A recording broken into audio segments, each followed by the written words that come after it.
Je m'appelle Megan Hart. J'ai 34 ans, je suis décoratrice d'intérieur à Chicago.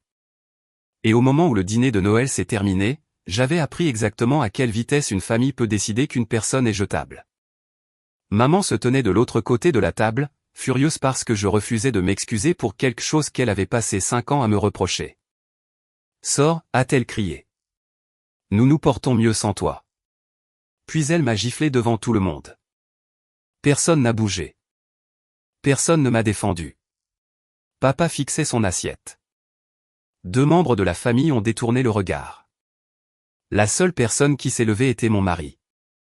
Il a pris ma main et a dit, viens. Les gens qui te traitent comme ça ne méritent pas de s'appeler tes parents. Je n'ai pas discuté. Je n'ai pas pleuré. J'ai pris mon manteau et je suis sorti sans un autre mot. Derrière moi, maman parlait encore, disant à toute la pièce que mon silence prouvait qu'elle avait eu raison à mon sujet depuis le début. Elle n'avait aucune idée que j'avais passé des années à protéger le secret même qu'elle utilisait pour m'humilier. Elle n'avait également aucune idée de ce que j'avais dans un dossier sur mon ordinateur portable. 2 heures plus tard, mon téléphone a explosé. Maman pleurait. Papa me suppliait de ne pas rendre cela permanent. Quelqu'un d'autre dans la famille avait enfin posé la question que personne n'avait posée depuis 5 ans. Si je les avais vraiment trahis, pourquoi chaque document racontait-il une histoire complètement différente?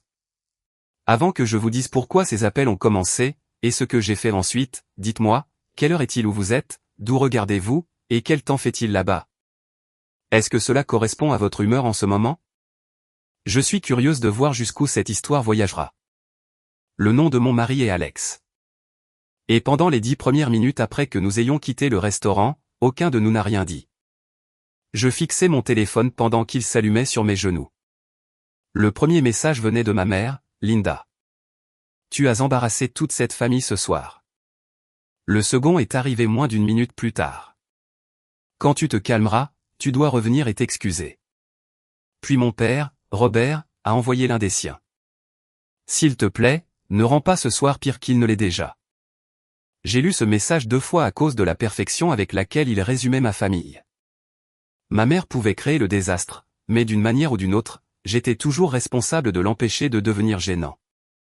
Alex m'a jeté un coup d'œil à un feu rouge. Que disent-ils? Je lui ai tendu le téléphone. Il a lu les messages, a verrouillé l'écran et me l'a rendu.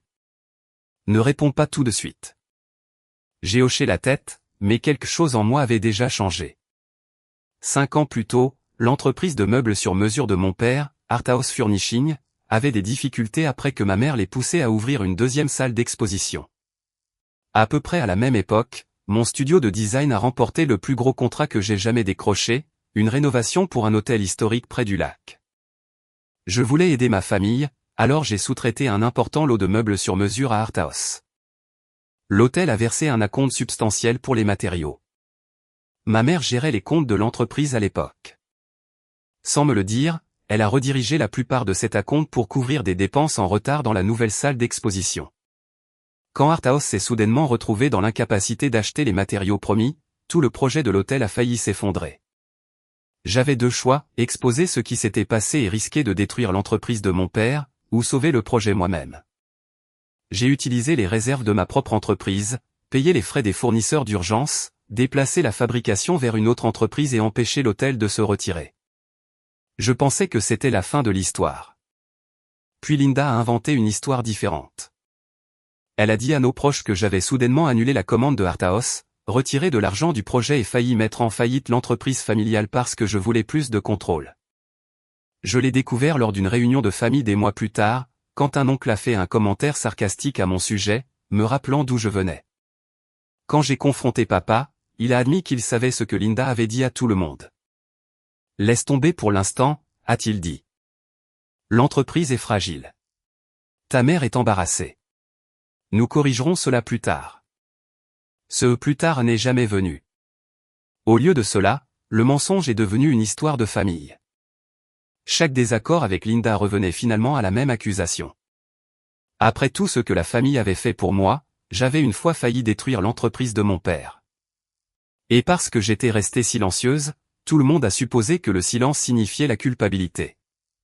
Le dîner de Noël avait explosé parce que 3 semaines plus tôt, Linda m'avait demandé de renouveler un accord qui permettait à Arthouse de présenter plusieurs des designs emblématiques de mon studio dans son catalogue.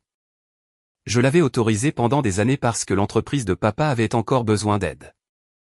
Cette fois, j'ai dit non. J'avais découvert que Linda me présentait à des clients potentiels comme si j'étais toujours une partenaire créative officielle de Arthouse, même si je n'avais jamais accepté cela. À Noël, elle en a parlé devant tout le monde. Après ce que tu as fait il y a 5 ans, le moins que tu puisses faire est de soutenir cette famille maintenant. J'ai finalement dit la phrase que j'aurais dû dire des années plus tôt. Je n'ai pas fait ce que vous avez tous dit que j'ai fait. La pièce est devenue silencieuse. Linda m'a ordonné de m'excuser. J'ai refusé. Elle m'a traité d'ingrate. Je lui ai dit que j'en avais fini d'assumer la responsabilité d'une histoire qu'elle avait créée. Puis sont venus la gifle, l'ordre de partir et le silence de tous les autres. Quand Alex et moi sommes rentrés à la maison, je suis allé directement à mon bureau. J'ai ouvert mon ordinateur portable et j'ai trouvé un dossier que j'avais nommé Arthouse 2019. Je ne l'avais pas ouvert depuis presque 3 ans. À l'intérieur se trouvaient des confirmations bancaires, des factures, le contrat original de l'hôtel, les paiements d'urgence de mon studio et un courriel de Linda que j'avais sauvegardé parce que même à l'époque, quelque chose à ce sujet me dérangeait. Le courriel avait été envoyé 2 jours après qu'elle ait déplacé la compte. J'ai utilisé l'argent temporairement. Elle avait écrit « Nous le remplacerons avant que le client ne s'en aperçoive. N'implique pas ton père pour l'instant. » J'ai fixé ces mots jusqu'à ce qu'Alex entre dans la pièce. « Tu as gardé tout ça ?» a-t-il demandé. Chaque page. Alors pourquoi la protèges-tu encore? Cette question a atterri plus durement que tout ce qui avait été dit au dîner. J'ai ouvert notre discussion de groupe familial élargi. Je n'ai pas écrit de discours en colère. Je n'ai insulté personne. J'ai tapé 3 phrases. Pendant 5 ans, on m'a reproché l'échec du projet Arthouse. Je suis restée silencieuse parce que papa m'a demandé de protéger l'entreprise. Puisque cette histoire a été utilisée contre moi à nouveau ce soir, je ne suis plus disposée à la porter. Voici les dossiers. J'ai joint 6 documents et j'ai appuyé sur envoyer. Pendant 11 minutes, rien ne s'est passé. Puis ma tante a répondu, Linda, qu'est-ce que c'est? Un autre parent a écrit, Megan a payé les frais de remplacement elle-même. Papa a appelé. J'ai laissé sonner. Linda a appelé. J'ai laissé sonner aussi. Puis ma jeune sœur, Emily, m'a envoyé un message privé qui m'a retourné l'estomac. Megan, il y a autre chose que tu dois voir. Emily est arrivée 40 minutes plus tard, portant un vieil ordinateur portable et l'air terrifié. Avant même de s'asseoir, elle a dit, j'aurais dû te le dire il y a des années. Nous nous sommes réunis à la table de la cuisine pendant qu'Alex restait à proximité. Emily a ouvert des courriels archivés de la période où Arthouse était en difficulté. À l'époque, elle avait aidé maman avec des tâches de bureau de base, et Linda l'avait accidentellement mise en copie d'un courriel destiné à papa. Emily a tourné l'écran vers moi. Si quelqu'un pose des questions sur la commande de l'hôtel, dit que Megan a changé le projet et retiré l'argent. La famille de Robert n'a pas besoin de savoir que nous avons utilisé la compte pour la salle d'exposition. Une fois que les affaires s'amélioreront, rien de tout cela n'aura d'importance. J'ai regardé Emily fixement. Tu savais. Pas tout. Je savais que maman changeait l'histoire. Je ne savais pas que tu avais payé les frais de remplacement toi-même. Mais tu ne m'as jamais parlé de ça. Ses yeux se sont baissés. J'avais peur d'elle. Pendant des années, je me serais précipité pour réconforter toutes les personnes impliquées dans le mal qu'on me faisait. Cette fois, j'ai laissé le silence rester là où il devait être. Emily a finalement dit, je suis désolée. Je l'ai regardé faire de toi le problème parce que c'était plus facile que de devenir le prochain problème. Je lui ai demandé de me transférer le courriel. À ce moment-là, la discussion de groupe familial était un chaos. Tante Claire demandait pourquoi on avait raconté à tout le monde la version opposée de la crise de l'hôtel. Un cousin s'est souvenu que Linda avait dit que j'avais pris de l'argent de l'entreprise familiale. Un autre a écrit, donc Megan a en fait mis son propre argent. Linda a finalement répondu que des affaires familiales privées étaient sorties de leur contexte. Puis elle a écrit, Megan est en colère et essaie de nous punir parce que j'ai corrigé son comportement ce soir. Papa a rappelé. Cette fois, J'ai répondu. Megan, s'il te plaît, arrête d'envoyer des choses. Il a dit, pourquoi? Les gens se méprennent. J'ai presque ri. Pendant 5 ans, ils se sont mépris exactement comme maman le voulait et tu ne t'es jamais plaint. Il s'est tu. Savais-tu qu'elle avait dit à tout le monde que j'avais pris l'argent de l'hôtel? Je savais qu'une version de cette histoire circulait. Ce n'est pas ce que j'ai demandé. Une longue pause. Oui. J'ai fermé les yeux. Papa a admis qu'il avait eu honte de la deuxième salle d'exposition et craignait que la famille ne perde confiance en Arthaus. Je pensais que nous pourrions corriger cela plus tard. Alors, tu les as laissés perdre confiance en moi à la place. Il n'avait pas de réponse. Puis son ton a changé. Il y a autre chose. L'accord de design. Même maintenant, l'entreprise passait avant la vérité. Pendant 3 ans, j'avais autorisé Arthaus à reproduire 12 des concepts de mon studio dans son marketing. L'accord expirait à la fin de décembre à moins que je ne le renouvelle. J'avais déjà dit à Linda que je ne le ferais pas. Ce que je ne savais pas, c'est que Arthaus avait construit une proposition pour un contrat d'hospitalité majeur autour de ses designs. Nous avons basé la présentation sur ta collection. A admis papa. Maman m'a dit que tu avais changé d'avis. Je ne l'ai jamais fait. Je le sais maintenant. Mais si tu ne renouvelles pas, nous devrons peut-être retirer la proposition. Alors retirez-la. Ce contrat pourrait stabiliser cette entreprise. Vous aviez 5 ans pour la stabiliser sans utiliser ma réputation comme bouclier. Il a continué à parler jusqu'à ce qu'ils disent, pense à ce que cela nous fera. C'en était assez, papa. L'accord expire comme il est écrit. Je ne le renouvelle pas. Linda a appelé moins d'une minute plus tard. Cette fois, j'ai répondu. Comprends-tu ce que tu fais? A-t-elle exigé? Oui. Tu essaies de détruire l'entreprise de ton père parce que tu es embarrassé par le dîner. Non, je refuse de te laisser vendre un travail qui ne t'appartient pas. C'est un travail de famille. C'est le travail de mon studio. Nous avons contribué à faire de toi ce que tu es. Alors tu ne devrais avoir aucun mal à réussir sans prétendre que mon entreprise t'appartient. Elle s'est tue avant de dire, si tu vas jusqu'au bout, je m'assurerai que les gens sachent quel genre de personne tu es vraiment. Je me sentais étrangement calme. Tu fais ça depuis 5 ans. J'ai mis fin à l'appel. Alex m'a regardé. Veux-tu te venger ou veux-tu juste t'en sortir? J'y ai pensé. Je veux que la vérité lui coûte ce que le mensonge lui a épargné. Émilie a regardé de l'autre côté de la table. Personne ne m'a dit que c'était trop dur. Le lendemain matin, Linda a demandé à me rencontrer seule dans un café. Pas de public familial, pas de drame, juste nous. 5 ans plus tôt, j'aurais pu voir cela comme une invitation à réparer les choses. Maintenant, je voyais une négociation. J'ai accepté parce que je voulais savoir ce qu'elle ferait quand la culpabilité cesserait de fonctionner. Linda est arrivée avec l'expression calme qu'elle utilisait lors des événements professionnels. J'ai à peine dormi, a-t-elle commencé. J'ai attendu. Ce qui s'est passé au dîner n'aurait jamais dû arriver. J'étais émotive. Tu m'as défié devant tout le monde et j'ai réagi.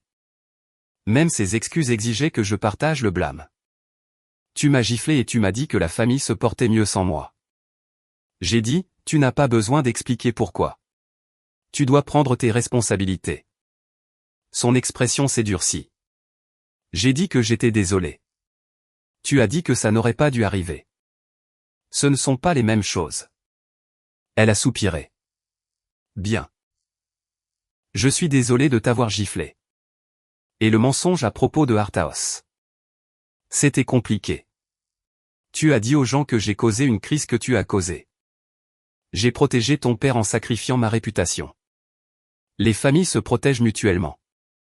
Alors pourquoi étais-je la seule à en payer le prix? Au lieu de répondre, elle a ouvert son sac à main et a posé un document sur la table. C'était une licence de design révisée. Notre conseiller commercial a simplifié le renouvellement. Tu reçois toujours le crédit. Nous pouvons gérer le problème familial séparément, mais il n'y a aucune raison d'endommager l'entreprise pendant que tout le monde est émotif. J'ai fixé le papier. Moins de 24 heures après m'avoir jeté dehors, elle attendait ma signature pour protéger un contrat qu'elle avait déjà promis en utilisant mon travail. Alors, c'est pour ça que tu voulais me voir. C'est une des raisons. Étais-tu désolé de m'avoir blessé ou désolé que j'ai cessé d'être utile? La douceur a disparu de son visage. C'est dégoûtant de dire ça à ta mère. Alors réponds-y. Elle a tapoté l'accord. Signe ça. Laisse l'entreprise passer janvier et ensuite nous pourrons parler. Non. Ton père pourrait perdre la deuxième salle d'exposition. Alors il a besoin de plans basés sur les actifs que l'entreprise possède. Tu penses que ton petit studio à succès te donne le droit de nous mépriser. Mon petit studio est la raison pour laquelle votre proposition existe. Elle s'est penchée plus près. Fais attention. La communauté du design de Chicago est plus petite que tu ne le penses. Les gens parlent. J'ai compris la menace. Fais ce que tu penses être approprié, ai-je dit en me levant, et mets en autant que possible par écrit. À 16h cet après-midi-là, elle a fait exactement cela. L'un de mes plus grands clients dans l'hôtellerie, Northline Group, a transféré un courriel que Linda avait envoyé à son directeur des achats. Linda affirmait que Arthaus avait des intérêts de propriété de longue date dans des concepts apparaissant dans mon portfolio et décrivait mon refus de renouveler leur accord comme un différend familial interne sur des actifs intellectuels partagés. Elle m'a également qualifié de peu fiable sous pression. Mais elle a commis une erreur. Elle a joint la proposition de Arthaus à la page 3, sous un concept de hall d'entrée que j'avais créé 2 ans plus tôt. Il était écrit Direction créative Megan Hart, partenaire de design en cours. Je n'avais jamais vu la proposition ni approuvé mon nom. J'ai tout transmis à Nora Patel, l'avocate que mon studio utilisait pour les contrats. Elle a appelé presque immédiatement. As-tu autorisé cela? Non. As-tu approuvé l'utilisation de ton nom dans leur proposition de janvier? Non. Alors ne discute pas avec ta mère. Envoie-moi tous les accords que tu as avec Arthaus. Le lendemain matin, Nora a émis un avis formel exigeant que Arthaus cesse de me représenter comme partenaire en cours et cesse d'utiliser du matériel en dehors de la licence existante une fois qu'elle aurait expiré. J'ai envoyé à Northline une courte clarification avec les accords signés et les dossiers datés. Pas d'insultes, pas de drame familial, juste des faits. En quelques heures, Northline a suspendu l'examen de la proposition de Arthaus jusqu'à ce que les questions de propriété et de représentation soient résolues. Linda a appelé cette fois. Sa 8e tentative était un texto. Es-tu heureuse maintenant? Je l'ai supprimé. Le bonheur n'avait rien à voir avec ça. Pour une fois, ma mère m'avait jeté une pierre et avait découvert que je ne me tenais plus devant la fenêtre qu'elle s'attendait à ce que je protège. Les 3 jours suivants ont changé ma famille plus rapidement que 5 ans de ressentiment privé. Une fois que Northline a suspendu la proposition de Arthaus, 2 parents qui avaient envisagé d'investir dans la 2e salle d'exposition ont demandé à papa des dossiers financiers à jour. Ils avaient cru que le contrat de janvier était presque garanti parce que Linda l'avait présenté comme si mon studio était officiellement rattaché. Quand ils ont découvert que je n'avais jamais accepté, ils se sont retirés. Personne ne les a accusés d'abandonner la famille. Apparemment, le sacrifice n'était obligatoire que lorsqu'il s'agissait de moi. Papa a demandé à me rencontrer sans Linda. Il est venu à mon bureau, portant un dossier et l'air plus vieux qu'à Noël. Je te dois la vérité, a-t-il dit. Tu me devais ça il y a 5 ans. Je sais. À l'intérieur du dossier se trouvait l'ancien compte de l'hôtel et une feuille de calcul montrant l'argent que mon studio avait dépensé pour sauver le projet. Tu as couvert plus que je ne le pensais, a-t-il dit. Parce que tu n'as jamais demandé. Il a hoché la tête. J'ai laissé Linda raconter l'histoire qu'elle voulait parce que j'avais honte. Quand la famille t'a blâmé, je me suis dit que ça passerait. Ça n'est pas passé pour moi. J'ai réalisé alors à quel point la colère lui appartenait aussi. Linda a créé le mensonge. Mais papa lui a donné un endroit sur où vivre. Pourquoi ne m'as-tu pas défendu à Noël? Il a détourné le regard. Tout s'est passé rapidement. Non, ça s'est passé lentement pendant 5 ans. Il a dégluti. Qu'est-ce que tu veux de moi?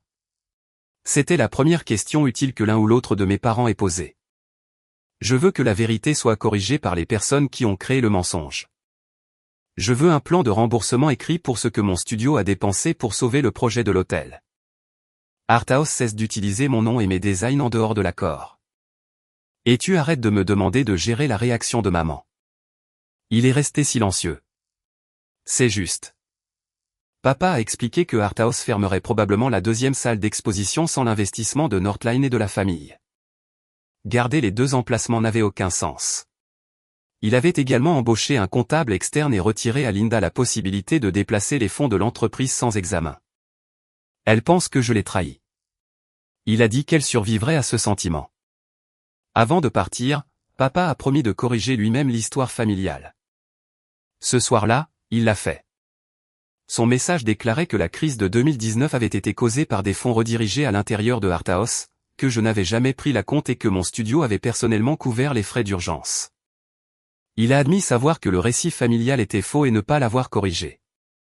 Tante Claire a répondu la première. Merci d'avoir enfin dit cela. Emily a écrit, Meghan méritait cette correction il y a des années. Linda a répondu en dernier. Je ne peux pas croire que ma propre famille participe à cette humiliation publique. Elle croyait toujours que l'humiliation ne devenait répréhensible que lorsqu'elle la subissait. Au cours de la semaine suivante, Arthaus a annoncé que la deuxième salle d'exposition fermerait une fois les commandes existantes terminées. La proposition de Northline a été retirée.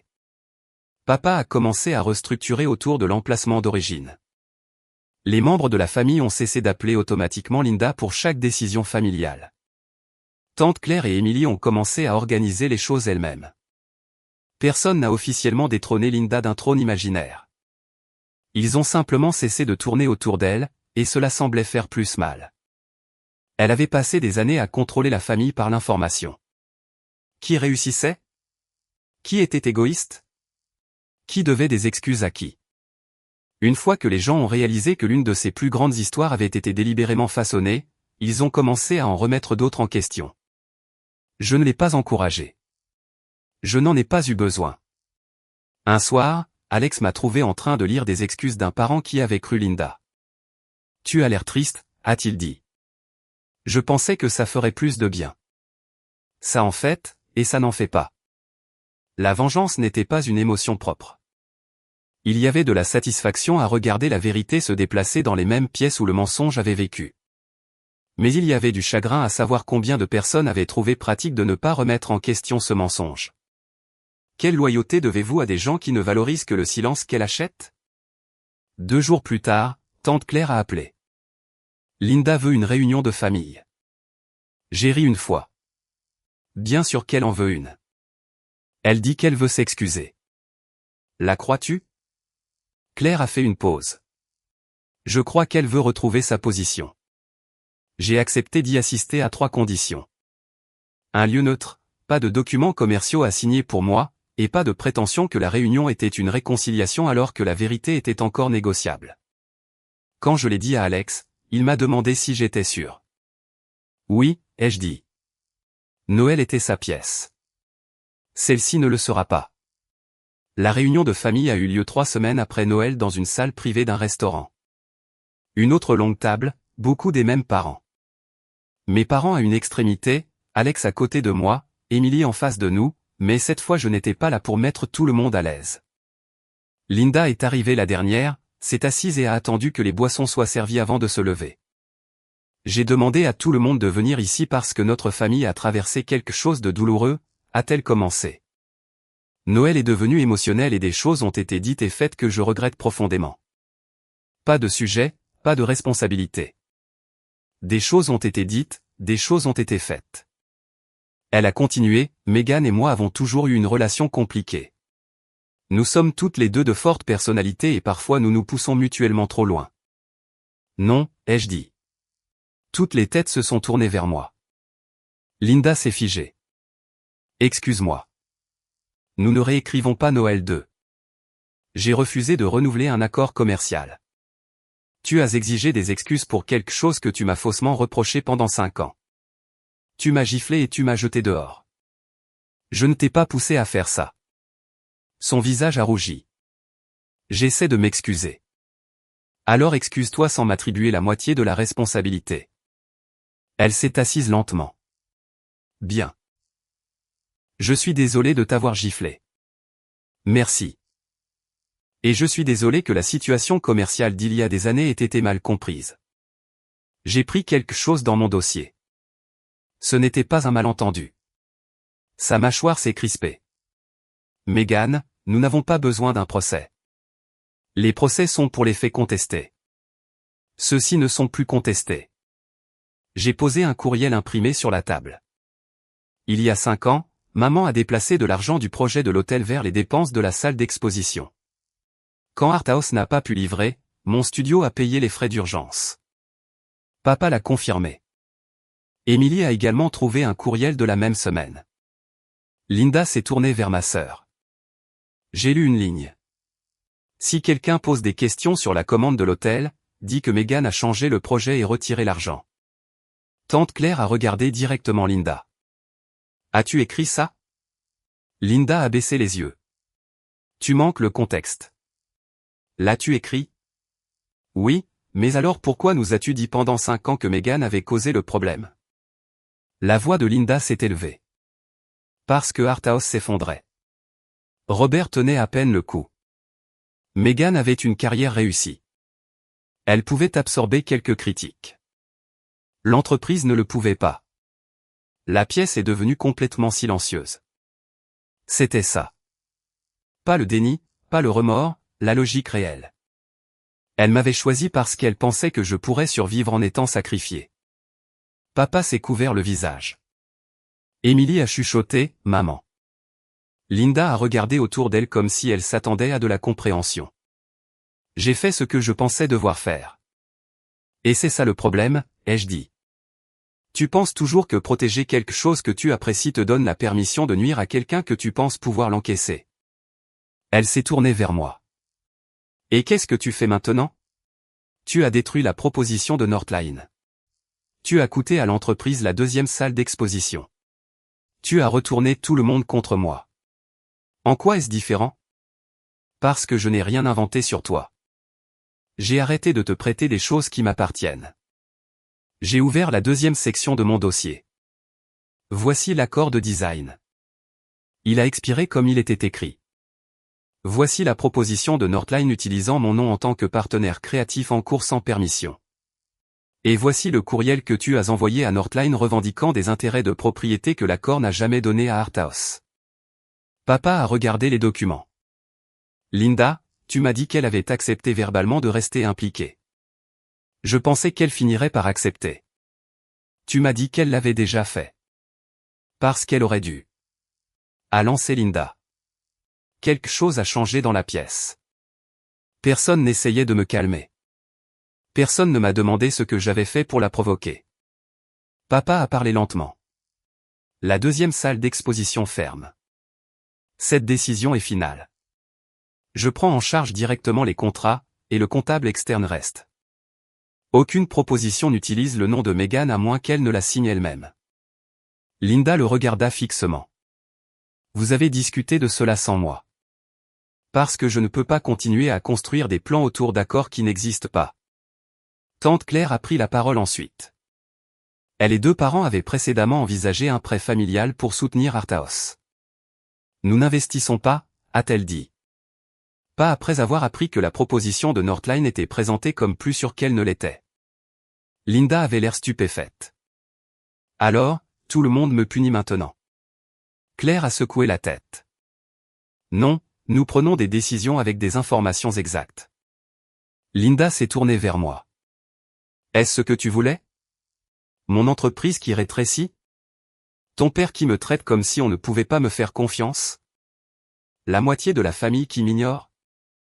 Je voulais que tu arrêtes d'utiliser les opinions des autres comme des armes contre moi. Le reste est arrivé quand ils ont appris comment tu avais créé ces opinions. Tu penses que tu as gagné? Non. J'ai passé 5 ans à empêcher cela. Cette vérité a apaisé quelque chose en moi. Je n'avais jamais planifié sa chute. J'avais passé des années à la protéger de celle-ci.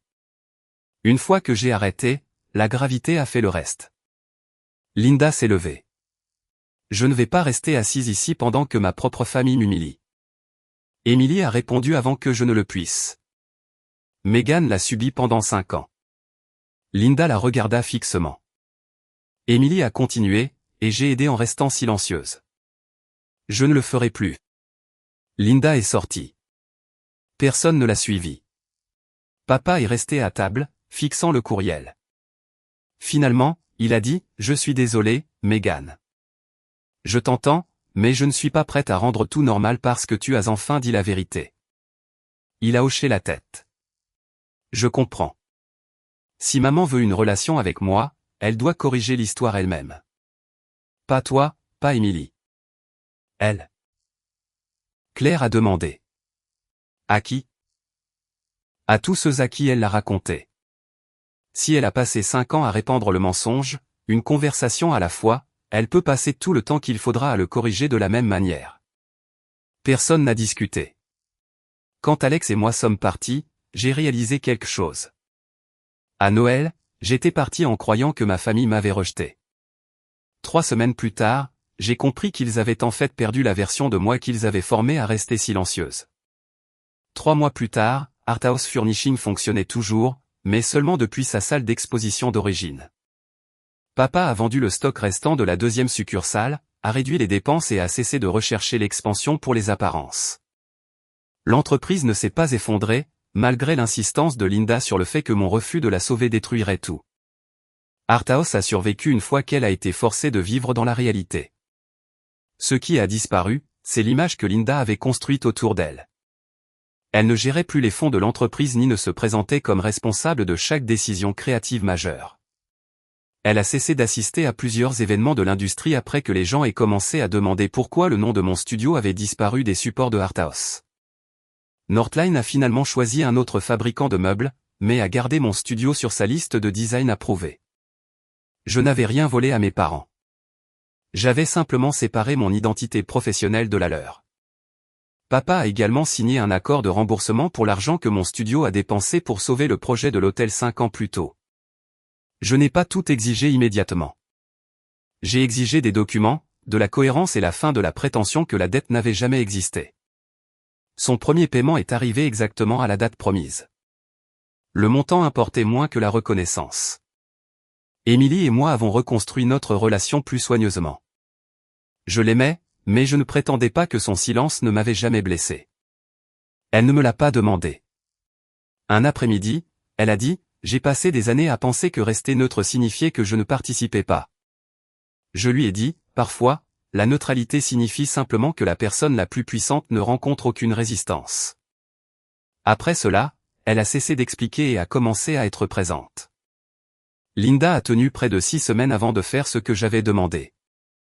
Sa première correction a été envoyée à notre groupe familial élargi. Elle a écrit que la version qu'elle avait partagée sur le projet de l'hôtel de 2019 était inexacte, que je n'avais pas pris les fonds du projet et que mon studio avait dépensé son propre argent pour résoudre la crise. Elle a admis avoir laissé les gens me blâmer pour protéger la réputation de Arthouse. Elle n'a jamais utilisé le mot mensonge, mais tout le monde a compris. Puis elle a contacté les membres de la famille individuellement. Certains m'ont transmis les messages sans qu'on le leur demande. Pour une femme qui avait passé des années à contrôler la façon dont les gens me voyaient, inverser personnellement cette histoire est devenue une conséquence plus lourde que n'importe quelle insulte que j'aurais pu inventer. La famille a changé aussi. La planification des vacances ne passait plus automatiquement par Linda. Tante Claire a organisé un dîner. Emily en a organisé un autre. Les parents m'ont contacté directement au lieu de demander à Linda ce que je pensais supposément. Cela semble peu de choses, mais c'était l'une de ses plus grandes sources de pouvoir, se positionner entre les gens et interpréter tout le monde pour tout le monde. Une fois que cela s'est arrêté, une grande partie du drame a disparu avec. Linda m'a finalement appelé un dimanche après-midi. J'ai répondu après 4 sonneries. J'ai envoyé les corrections, a-t-elle dit. Je sais. Ton père dit que tu as reçu le premier remboursement. C'est exact. Silence. Que veux-tu d'autre de moi? L'ancienne Megan se serait précipitée pour la rassurer. Au lieu de cela, j'ai dit, de la cohérence. Pour combien de temps? Il n'y a pas de date limite. Alors, tu me punis pour toujours. Ne pas te donner un accès immédiat à moi n'est pas une punition. Sa voix s'est aiguisée. J'ai perdu mon rôle dans l'entreprise. La moitié de la famille appelle à peine. Noël est organisé ailleurs. Qu'est-ce que j'ai d'autre à perdre avant que tu ne sois satisfaite? J'y ai pensé. Tu n'as pas perdu ta famille. Tu as perdu le contrôle sur la façon dont la famille voit tout le monde. Ce ne sont pas les mêmes choses. Elle s'est tue. Serais-je invité au prochain Noël? Pas au mien. Elle a inspiré brusquement. Megan. Tu m'as dit à Noël dernier que tout le monde se portait mieux sans moi. Je ne vais pas passer les prochaines vacances à prétendre que ces mots ont disparu parce que tu as enfin fait face aux conséquences. Donc il n'y a pas de retour en arrière possible. Je n'ai pas dit ça. J'ai dit que tu ne fixais pas le calendrier. C'était la différence entre la vengeance et devenir ce qui m'a blessé. Je n'avais pas besoin de détruire la vie de Linda, de mentir à son sujet ou de passer chaque jour à trouver de nouvelles façons de la faire souffrir. J'avais seulement besoin d'arrêter d'absorber le coup de ses choix. Quand la saison de Noël suivante est arrivée, Alex et moi avons rejoint Emily et un petit groupe de parents pour le dîner. Papa n'a pas été automatiquement pardonné non plus, mais il avait continué à rembourser la dette, à corriger l'ancienne histoire et, plus important encore, à cesser de me demander de mettre Linda à l'aise. Notre relation est restée limitée mais honnête. Linda n'était pas là. Pour la première fois de ma vie d'adulte, un dîner de famille ne tournait pas autour de l'anticipation de sa réaction. Personne n'a inspecté mes choix. Personne n'a transformé une vieille accusation en arme. Personne ne s'attendait à ce que je m'excuse pour avoir protégé quelque chose qui m'appartenait. Au milieu du dîner, Alex s'est penché vers moi. Te souviens-tu de l'état de ton téléphone 2 heures après notre départ à Noël dernier? J'ai souri. Malheureusement. Tu sais ce qui a changé cette nuit-là? Tout le monde a enfin appris la vérité. Il a secoué la tête. Tu as cessé d'être l'amortisseur. La phrase m'est restée pendant des années. Chaque mauvaise décision dans ma famille passait par moi avant d'atteindre les personnes qui l'avaient prise. J'adoucissais les conséquences. Je couvrais les frais d'urgence. Je protégeais la fierté de papa, la réputation de maman et le confort de tous les autres. Je restais silencieuse parce que je pensais que le silence maintenait la famille unie. Ce n'était pas le cas. Il avait seulement maintenu la mauvaise personne à l'aise. Linda m'a giflé à Noël parce qu'elle croyait que je ferais ce que j'avais toujours fait après, me retirer, me sentir coupable, revenir et tout réparer. Au lieu de cela, je suis parti. 2 heures plus tard, j'ai ouvert un dossier.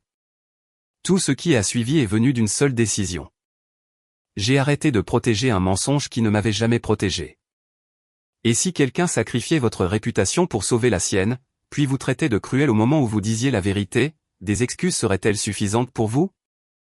Ou les laisseriez-vous vivre avec les conséquences, aussi? Parce que parfois, la vengeance la plus satisfaisante n'est pas de détruire quelqu'un. C'est de s'écarter et de laisser la vérité recouvrer chaque dette que vous avez passé des années à payer pour eux. Nous remercions chaque spectateur qui est resté avec cette histoire jusqu'à la dernière phrase. Cette vidéo fictive a été réalisée uniquement à des fins de narration dramatique et éducative. Nous espérons qu'elle vous rappelle que certaines personnes ne sont pas désolées pour la douleur qu'elles ont causée. Elles sont désolées que la douleur ait finalement changé votre accès à elles. Cette différence compte et vos limites devraient être assez fortes pour ne pas faiblir.